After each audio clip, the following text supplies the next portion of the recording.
when there is a conservative government. And as I'll get to later, when it comes to cuts to the CBC, guess who's done more of them? Not the conservatives. And that isn't, like, I don't agree with these cuts, but let's be accurate about where the cuts have actually come from. So on Pierre Poilievre, just on him alone before I get to the CBC breakdown. So as McLean's writes here, politics should not be a lifelong career. A 20-year-old Pierre Poilievre once wrote, and elected officials should not be allowed to fix themselves in the halls of power of a nation. Pierre Poilievre, there's more to that essay he wrote. This is an essay he wrote back when he was 20. He also claimed that MPs shouldn't sit for more than 2 terms. Pierre Poilievre joined politics when he was 24. He's now 43 in the same seat. So, as they write here, but fixed himself in the halls of parliament, he did. And politics is the only real career Poilievre has ever known. This was an article from 9 years ago. So at the time of this article, he was 34. He's now 43. Still in the same seat. Despite arguing that government funding bad. More than 2 terms, terrible. There's no consistency here, of course. We're talking about Pierre Poilievre. But in 2005, just to give you an accurate picture of who this man is, in 2005, he voted against gay marriage and vowed that the meaning of the term marriage ought to be preserved as a union between one man and one woman to the exclusion of all others. He has also voted against legalizing marijuana and transgender rights legislation and in favor of a number of restrictions on abortion procedures. So not a good person all around. He also pretends to be for the working class, really stands up for the working class people. Meanwhile, his entire history is spent attacking Canadian workers. And this piece in Progress is a good piece, but honestly doesn't even give you the full picture.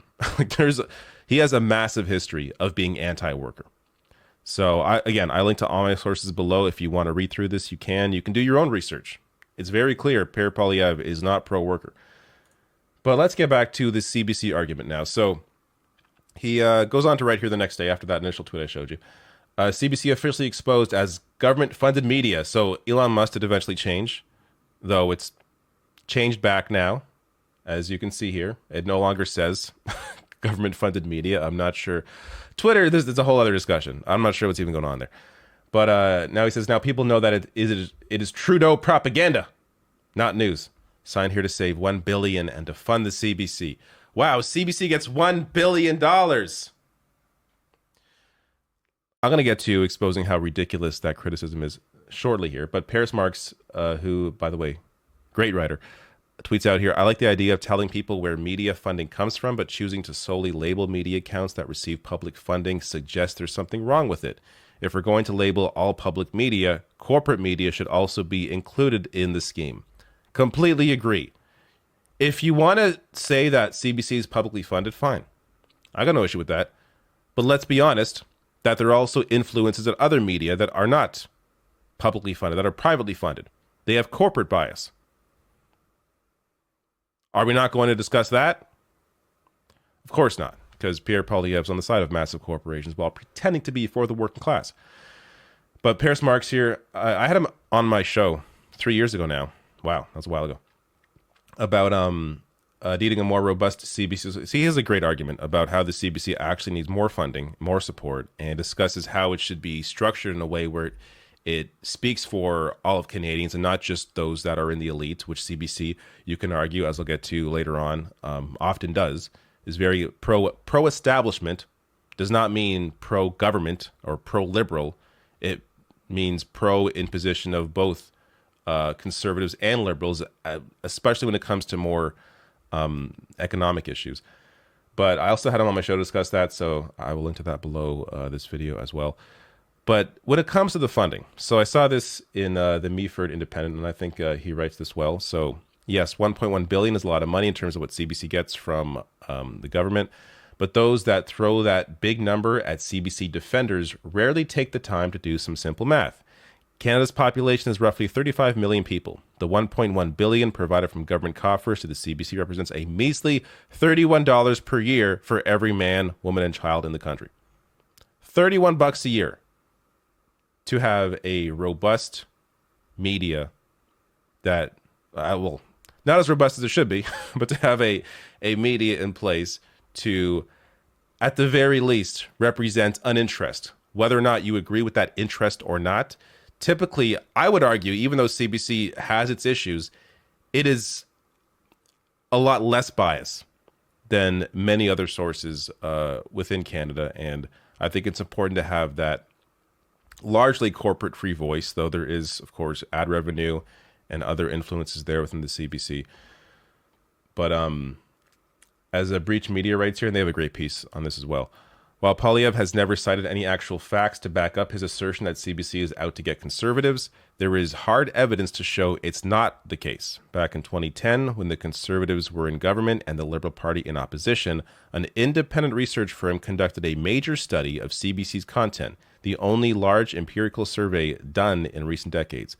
The study found that the broadcaster covered the Conservatives more positively than Global News and CTV News.